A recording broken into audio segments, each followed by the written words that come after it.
তো আবু হুরায়রা রাদিয়াল্লাহু তাআলা আনহু উনি বর্ণনা করেন যে আল্লাহ রাসূল সাল্লাল্লাহু আলাইহি ওয়াসাল্লাম তিনি বলেছেন 7 শ্রেণীর ব্যক্তিকে, 7 ধরনের ব্যক্তিকে আল্লাহ তাআলা কিয়ামতের দিন in the day of judgement তার আরশের নিচে ছায়া দিবেন, যেদিন আল্লাহর আরশের ছায়া ছাড়া আর কোনো ছায়া থাকবে না।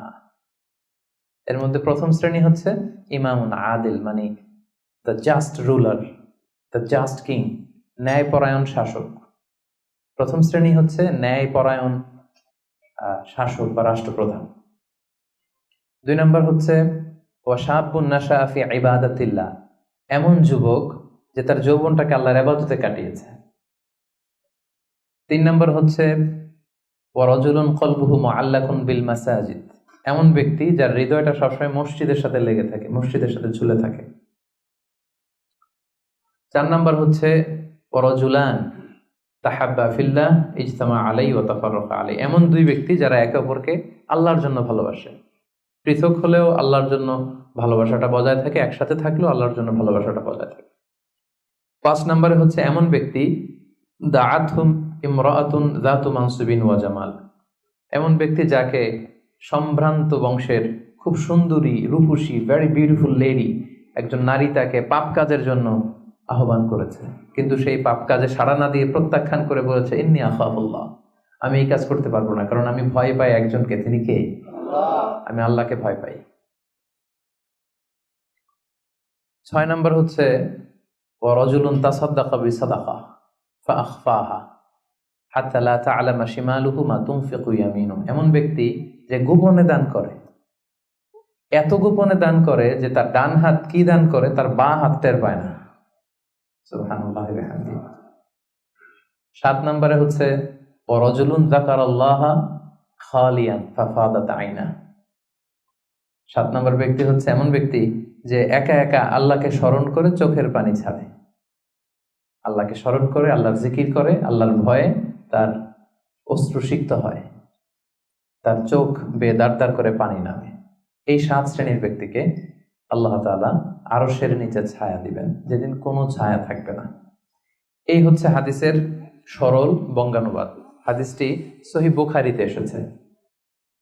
হাদিসের টেক্সট থেকে পরে যে সহজ সরল বঙ্গানুবাদ করলাম, এটা আপনাদের মোটামুটি বুঝে আসছে না? বুঝে এসেছে। এরপরে ব্যাখ্যা করলে আরো ভালো বুঝতে পারবেন। এই হাদিসটির বর্ণনাকারী হচ্ছে আবু হুরায়রা রাদিয়াল্লাহু তাআলা আনহু। আবু হুরায়রা রাদিয়াল্লাহু তাআলা আনহুর নাম শুনেছেন আপনারা? আল্লাহ রাসূল সাল্লাল্লাহু আলাইহি ওয়াসাল্লাম একজন বিখ্যাত সাহাবী। ওনার নাম কিন্তু আবু হুরায়রা না, ওনার নাম হচ্ছে আব্দুর রহমান। আবু হুরায়রা রাদিয়াল্লাহু তাআলা আনহুর আসল নাম কি? সবাই বলতে হবে, আব্দুর রহমান। তো উনি আবু হুরায়রা হলেন কি করে? হিররাতুন মানে বিড়াল, আর হুরায়রা মানে ছোট্ট বিড়াল। তো উনি বিড়াল পালতেন, বিড়াল নিয়ে দুষ্টামি করতেন। আমাদের অনেকে শখ আছে, ঘরে আমরা বিড়াল পালি। তো উনি একবার ঢোলা জামা, এই জুব্বার আস্তিনের মধ্যে বিড়াল নিয়ে রাসূল সাল্লাল্লাহু আলাইহি ওয়াসাল্লামের কাছে আসছেন। আল্লাহ রাসূল দেখলেন যে আবু হুরায়রা বিড়াল নিয়ে দুষ্টামি করতেছে। তো আল্লাহ রাসূল সাল্লাল্লাহু আলাইহি ওয়াসাল্লাম রসিকতা করে মজা করে ডাক দিলেন, ইয়া আবা হুরায়রা, এই বিড়ালের বাবা। আসলে নাম কি ছিল? আব্দুর রহমান। টাকা দরকার ছিল ইয়া আব্দুর রহমান। এটা না ডেকে রাসূল সাল্লাল্লাহু আলাইহি ওয়াসাল্লাম মজা করে বললেন ইয়া আবা হুরায়রা, হে বিড়ালের বাবা। তো রাসূল সাল্লাল্লাহু আলাইহি ওয়াসাল্লাম কিন্তু এরকম মজা প্রায় করতেন, প্রায় সাহাবাদের মধ্যে তিনি মজা করতেন, রসিকতা করতেন। তবে এটা হালাল রসিকতা ছিল, হালাল এন্টারটেইনমেন্ট। রাসূল সাল্লাল্লাহু আলাইহি ওয়াসাল্লাম একটু রসিকতা করে বললেন ইয়া আবা হুরায়রা, হে বিড়ালের বাবা। তখন থেকে আবু হুরায়রা রাদিয়াল্লাহু তাআলা আনহুকে সবাই আব্দুর রহমান না বলে বিড়ালের বাবা বলে ডাকতে শুরু করলো। সুবহানাল্লাহ। এবং উনি নিজেও এটা নিজের জন্য পছন্দ করলেন, বিড়ালের বাবা। তো ওনার নাম হচ্ছে বেসিক্যালি আব্দুর রহমান, কিন্তু যেহেতু বিড়াল নিয়ে দুষ্টামি করতেন এবং রাসূল সাল্লাল্লাহু আলাইহি ওয়াসাল্লাম একবার যখন হে বিড়ালের বাবা বলে ডাক দিলেন, তারপর থেকে উনি কি হয়ে গেলেন? আবু হুরায়রা। উনি এই হাদিসটি বর্ণনা করেছেন, উনি নিজে শুনেছেন রাসূল সাল্লাল্লাহু আলাইহি ওয়াসাল্লামের কাছ থেকে এই হাদিসটি। উনি সর্বাধিক হাদিস বর্ণনাকারী সাহাবী, উনার চেয়ে বেশি হাদিস কোন সাহাবী বর্ণনা করেননি। 5374টি হাদিস বর্ণনা করেছেন। মসজিদে নববীর পাশে একটা বারান্দা আছে, এটাকে বলে সুফা। এই বারান্দায় যে সাহাবারা থেকে থেকে পড়াশোনা করতো ওনাদেরকে বলা হতো আহলে সুফা। আবু হুরায়রা রাদিয়াল্লাহু তাআলা আনহু এই আহলে সুফার সদস্য ছিলেন। উনি বলতেন যে আমাদের অনেক সাহাবারা ব্যবসা করতো, কেউ এটা করতো সেটা করতো, আমি কিছুই করতাম না। আমার শুধু খাওয়ার ব্যবস্থাটা হইলেই আমি রাসূল সাল্লাল্লাহু আলাইহি ওয়াসাল্লামের সাথে থাকতাম, সারাদিন থাকতাম, আর উনি যাই বলতো আমি এটা মানুষের কাছে বর্ণনা করে পৌঁছে দিতাম। সুবহানাল্লাহ।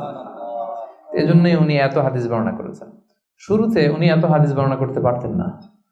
উনি একবার বললেন, ইয়া রাসূলুল্লাহ সাল্লাল্লাহু আলাইহি সাল্লাম, আসমাউ মিনকা হাদিসান কাসীরান, আমি তো আপনার কাছ থেকে অনেক হাদিস শুনি, ফালা আহফাজ, কিন্তু এগুলো আমার মনে থাকে না, কি করব? আল্লাহ রাসূল সাল্লাল্লাহু আলাইহি ওয়াসাল্লাম বললেন, উবসুত রিদাক, তুমি তোমার চাদরটা বিছিয়ে দাও। আবু হুরায়রা রাদিয়াল্লাহু তাআলা আনহু চাদর বিছিয়ে দিলেন। রাসূল সাল্লাল্লাহু আলাইহি ওয়াসাল্লাম ওই চাদরের মধ্যে এরকম হাত বুলিয়ে দিলেন, বললেন এবার এটা গায়ে দাও। এটা গায়ে দেওয়ার পর থেকে উনি বললেন, এরপর থেকে জীবনে যত হাদিস শুনেছি আল্লাহ রাসূল সাল্লাল্লাহু আলাইহি ওয়াসাল্লামের মুখ থেকে একটাও ভুলি নাই, একটাও ভুলিনি। রাসূল সাল্লাল্লাহু আলাইহি ওয়াসাল্লামের দোয়ার বরকত, রাসূল সাল্লাল্লাহু আলাইহি ওয়াসাল্লামের দোয়ার বরকতটা এরকম ছিল, উনি যদি কোনো লোনা পানির কুয়ার মধ্যে অজু করে কুলির পানি ফেলতেন, ওইটা মুহূর্তের মধ্যে মিঠা পানির কুয়া হয়ে যেত। গাছের মধ্যে ফল ধরে না, রাসূল সাল্লাল্লাহু আলাইহি ওয়াসাল্লাম টাচ করলে এর পরের বছর ফল হতে হতে একেবারে সয়লাভ। আনাস রাদিয়াল্লাহু তাআলা আনহুর জন্য একবার দোয়া করে দিয়েছিলেন, আল্লাহ তাকে সন্তান বেশি দাও, তাকে সম্পদ বেশি দাও। তো সন্তানের দোয়া এত কাজে লাগছে, ওনার সব মিলে 82 জন সন্তান ছিল, 80 জন ছেলে 2 জন মেয়ে। আর উনি বলতেন যে আমার এমন খেজুরের বাগান ছিল, মদিনার সবার খেজুরের বাগান বছরে খেজুর দিত একবার, আমার খেজুরের বাগানে বছরে খেজুর হতো 2 বার। রাসূল সাল্লাল্লাহু আলাইহি ওয়াসাল্লামের দোয়ার বরকত। মদিনার অনেক নবজাতক সন্তানদের মাথায় চুল গজায় না, রাসূল সাল্লাল্লাহু আলাইহি ওয়াসাল্লাম কোনো নবজাতক সন্তানের মাথায় হাত বুলিয়ে দিলে মাথার চুল তাড়াতাড়ি বড় হয়ে যেত। বারাকা। রাসূল সাল্লাল্লাহু আলাইহি ওয়াসাল্লাম হাত বুলিয়ে দিলেন, ওই হাত বুলানো চাদর আবু হুরায়রা রাদিয়াল্লাহু তাআলা আনহু গায়ে পড়লেন, আর ভুলে না কিছু, আর কিছু ভুলে না। অনেক ওরিয়েন্টালিস্টরা আবু হুরায়রা রাদিয়াল্লাহু তাআলা আনহুর এই হাদিস বর্ণনার ব্যাপারে সাসপিশন ছড়ায়, সন্দেহ ছড়ায় যে উনি এত হাদিস শুনলো কবে? একজন মানুষকে এত হাদিস কারো কাছ থেকে শুনে মনে রাখতে পারে নাকি? আপনারা আমার যত কথা শুনেন কয়টা মনে রাখতে পারবেন? তারা সন্দেহ ছড়ায় যে আবু হুরায়রা এগুলো নিজ থেকে মনে হয় বলেছে। আসলে না, কখনো না, নেভার। উনি রাসূল সাল্লাল্লাহু আলাইহি ওয়াসাল্লামের কাছ থেকে যেমনটি শুনেছে ঠিক তেমনটি বলেছে, এবং এটা হচ্ছে রাসূল সাল্লাল্লাহু আলাইহি ওয়াসাল্লামের দোয়ার বরকত। ওই যে চাদরে হাত বুলিয়ে দিয়েছিলেন। তাহলে হাদিসের যে বর্ণনাকারী আবু হুরায়রা রাদিয়াল্লাহু তাআলা আনহু, ওনার ব্যাপারে একটা ছোটখাটো ধারণা পেয়ে গেলেন না আপনারা? আচ্ছা, এবার আমরা হাদিসে চলে যাই। আল্লাহ রাসূল সাল্লাল্লাহু আলাইহি ওয়াসাল্লাম বলেছেন, সাবআতুন ইউযিল্লুহুমুল্লাহু ফি যিল্লিহি ইয়াওমা লা যিল্লা ইল্লা যিল্লুহু, 7 শ্রেণীর ব্যক্তিকে আল্লাহ তাআলা আরশের নিচে ছায়া দিবেন, যেদিন আরশের ছায়া ছাড়া আর কোনো ছায়া থাকবে না। ইউযিল্লুহুমুল্লাহু ফি যিল্লিহি, আল্লাহ তাআলা সেদিন তার নিজের ছায়া দিবেন, বলতে উদ্দেশ্য হচ্ছে ফি যিল্লি আরশিহি, আল্লাহর আরশের ছায়ায় তিনি 7 শ্রেণীর ব্যক্তিকে সেদিন রাখবেন। আল্লাহর আরশের ব্যাপারে আপনারা শুনেছেন না, যে আর রহমানু আলাল আরশি ইস্তাওয়া, আল্লাহ তাআলা আরশের উপর পজিশন নিয়েছেন। আল্লাহ তাআলার পজিশন কোথায়? আরশের উপর। আরশ হচ্ছে মহাবিশ্বের সবকিছুর উপরে এটার অবস্থান। আমরা খালি চোখে উপরে কি দেখি? আকাশ। আসলে আমরা আকাশ দেখি না, এটা দেখি মহাশূন্য, স্পেস। প্রথম আকাশ যে কত বড় তার কোনো হিসাব নাই। এই যে পৃথিবী থেকে সূর্য 13 লক্ষ গুণ বড়, পুরো পৃথিবীটাই তো আমাদের দেখার সুযোগ হয়নি। এই পৃথিবীর চেয়ে নাকি এবার সূর্য কয় গুণ বড়? Can you imagine that? 13 লক্ষ গুণ বড়। সূর্যের চেয়ে এরকম কোটি কোটি গুণ বড় তারা আছে। এরকম বিলিয়ন বিলিয়ন তারা নিয়ে আমাদের গ্যালাক্সির নাম হচ্ছে মিল্কি ওয়ে। এটার পরে আরেকটা গ্যালাক্সি সবচেয়ে কাছের অ্যান্ড্রোমেডা, ওইটা আরো বড়। ওইখানে বিলিয়ন বিলিয়ন ট্রিলিয়ন গ্যালাক্সি, এরকম প্রত্যেকটা গ্যালাক্সি ঘুরছে, প্রত্যেকটা তারা তাওয়াফ করছে মহাশূন্যে। এরকম হাজার কোটি তারা নিয়ে আমাদের প্রথম আকাশের মহাশূন্য। প্রথম আকাশ কিন্তু অনেক উপরে। এই যে নাসার বিজ্ঞানীরা, অমুক বিজ্ঞানীরা রকেট দিয়ে এখানে যায় ওখানে যায়, এরা প্রথম আকাশের 1 কোটি ভাগের 1 ভাগও এখন অর্জন করতে পারেনি। ওই প্রথম আকাশের পরে হচ্ছে দ্বিতীয় আকাশ।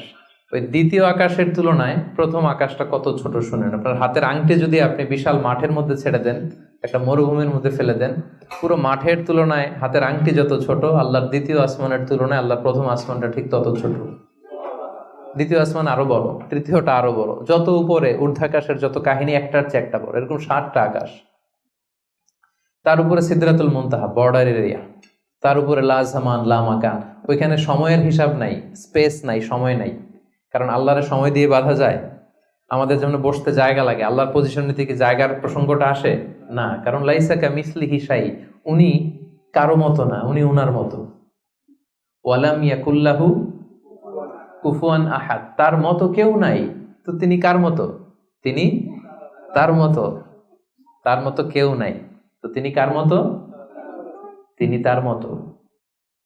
তার উপরে হচ্ছে আল্লাহর কুরসি, তার উপরে আল্লাহর আরশ, সেখানে আল্লাহর পর্দা। এই পর্দার পেছনে আল্লাহ তাআলার সত্তা। আমাদের বাড়ির পর্দাগুলো কি দিয়ে তৈরি বলেন তো?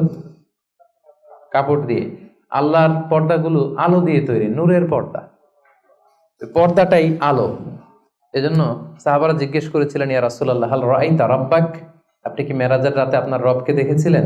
রাসূল সাল্লাল্লাহু আলাইহি ওয়াসাল্লাম বলেছিলেন, নূরুন আন্না আরাহু, উনি তো নূর, আলোর পর্দা, চোখ ঝলসে যাওয়ার মতো অবস্থা, আমি কিভাবে দেখবো? তার মানে সরাসরি দেখেননি। আল্লাহ তাআলার সাথে সিক্রেট মিটিং হয়েছিল, কনভারসেশন হয়েছিল, কথাবার্তা হয়েছিল। তার উপরে হচ্ছে আরশ। ওই আরশের ছায়ার নিচে কিয়ামতের ময়দানে আল্লাহ তাআলা 7 শ্রেণীর ব্যক্তিকে স্থান দিবেন। কয় শ্রেণীর?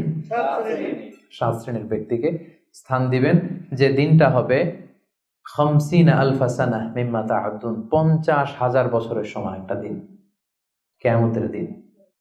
50,000 বছর। মানুষগুলো সব হয়রান হয়ে যাবে।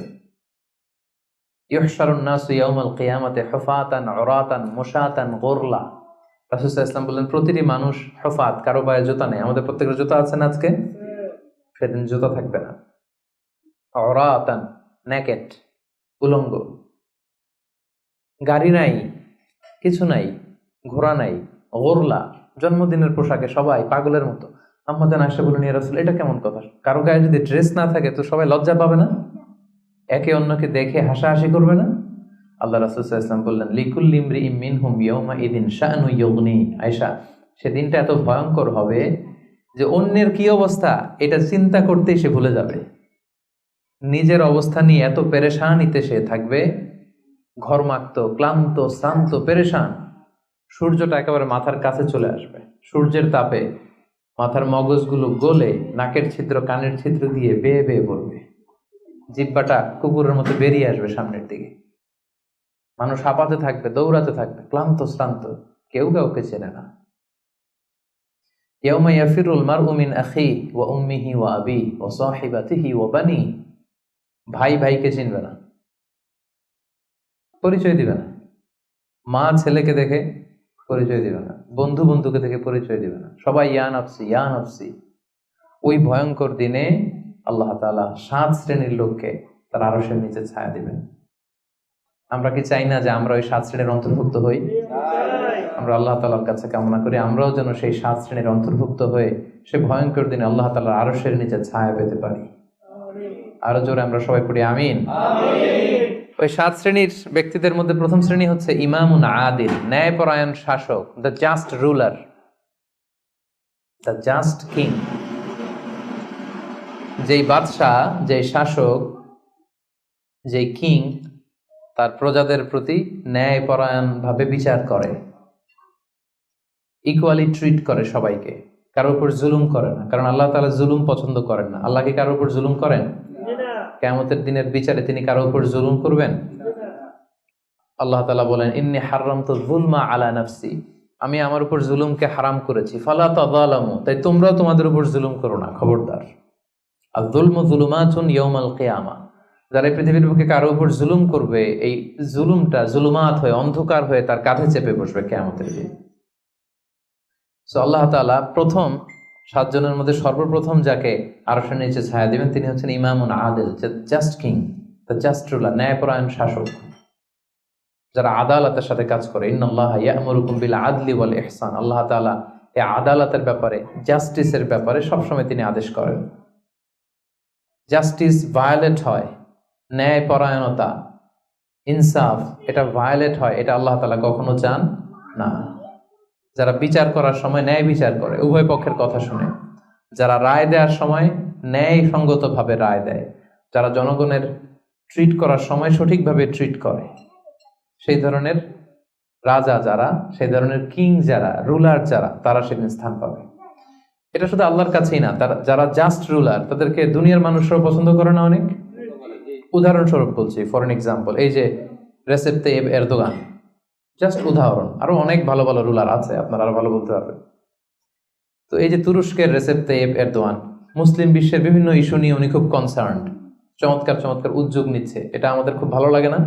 আমাদেরকে অনুপ্রাণিত করে, আমাদেরকে উজ্জীবিত করে।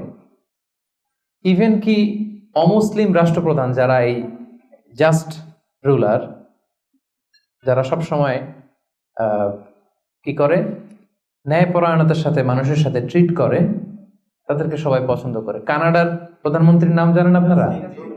এই যে জাস্টিন ট্রুডো, সে অমুসলিম, তাই না? খ্রিস্টিয়ান খুব সম্ভবত, তারপরেও তাকে সবাই খুব পছন্দ করে। কেন? He is a just ruler, তাই না?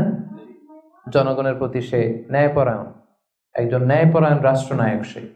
সো ইমামুন আদিল, প্রথম শ্রেণী হচ্ছে এমন শাসক যে হচ্ছে ন্যায়পরায়ণ, যার কাছে কেউ বিচার চাইলে সে মাজলুম হয় না, তার জনগণের প্রতি যে দায় দায়িত্ব এটা সে সঠিকভাবে পালন করে। বিচার করার সময়, রায় দেওয়ার সময় সে উল্টাপাল্টা রায় দেয় না, আদালতের সাথে সবাইকে এক চোখে দেখে। এই ব্যক্তিকে সেদিন আল্লাহ তাআলা আরশের নিচে ছায়া দিবে। এই পয়েন্টটা সবার কাছে ক্লিয়ার না? আচ্ছা, ইমামুন আদিল। 2 নাম্বার হচ্ছে ওয়াশাবুন নাশাআ ফি ইবাদাতিল্লাহ, এমন যুবক যে যুবক তার যৌবনটাকে আল্লাহর ইবাদতে কাটিয়েছে। এখানে এই যে আপনারা যারা বসে আছেন বেশিরভাগই হচ্ছেন যুবক, বেশিরভাগই, সবাই তো যুবক। আমি তো বয়স্ক তেমন কাউকে দেখতে পাচ্ছি না, 2-1 ছাড়া। 2-1 তাও খুব বয়স্ক না, আমাদের কাছাকাছি বা কিছু বড় হবে, ঠিক কিনা? সাধারণত যুবক ধরা হয় কোন বয়স থেকে কোন বয়সে? লেটস সে 20 থেকে 40, তাই না? 20 থেকে 40, এই 20 বছরের সময়টা হচ্ছে একেবারে জীবনের সবচাইতে মাহেন্দ্র ক্ষণ। এত শক্তি, সম্ভাবনা, টকবগে যুবক। যুবকদের মধ্যে আল্লাহ অনেক প্রাণ শক্তি দিয়েছে, এরা বিপ্লব ঘটায় ফেলতে পারে, এরা সময়ের গতি স্রোতকে পাল্টে দেয়, সাগরের স্রোতকে উল্টে দেয়, এরা বিপ্লব করে ফেলে, ইতিহাস রচনা করে, ঠিক কিনা? এই যুবক তার যৌবনের মোক্ষম সময়টা অন্যায় করে কাটায় না, আজে বাজে কাজ করে কাটায় না, জুলুম করে কাটায় না, দুর্নীতি করে কাটায় না, টেন্ডারবাজি, চাঁদাবাজি, মিথ্যা, খারাপ কাজ, কোন এই ধরনের কাজের সাথে নিজেকে জড়িত রাখে না, বরং নাশা ফি ইবাদাতিল্লাহ, আল্লাহর ইবাদতে সে তার জীবনটাকে কাটায়। এজন্য যৌবনের এই সময়টা প্রিয় ভাইরা অনেক দামি, এটা বেশি দিন থাকবে না। রং ধরা যৌবন জং ধরে নাই, শেষ। এ দেখতে দেখতে ছোট্ট কিশোর হয়ে পৃথিবীতে এসেছিলেন, শিশু ছিলেন, কিশোর, তারপর এখন যুবক, কিছুদিন পরে বিয়ে করে থাকলে দেখবেন যে আল্লাহ ঘরে মেহমান পাঠিয়ে দিলে বাবা হয়ে গেছেন। কিছুদিন পরে মেয়েটারে বিয়ে দিলে এরপর কি হয়ে যাবেন? শ্বশুর হয়ে যাবেন, এরপরে নানা হয়ে যাবেন, দাদা হয়ে যাবেন। এই তো জীবন, this is the circle of life. রং ধরা যৌবন জং ধরে শেষ, এটা থাকে না খুব বেশি দিন। এজন্য এই যৌবনের এই সময়টাকে যারা আল্লাহর ইবাদতে তারা কাটিয়েছে, তাদেরকে আল্লাহ তাআলা আরশের নিচে ছায়া দিবেন।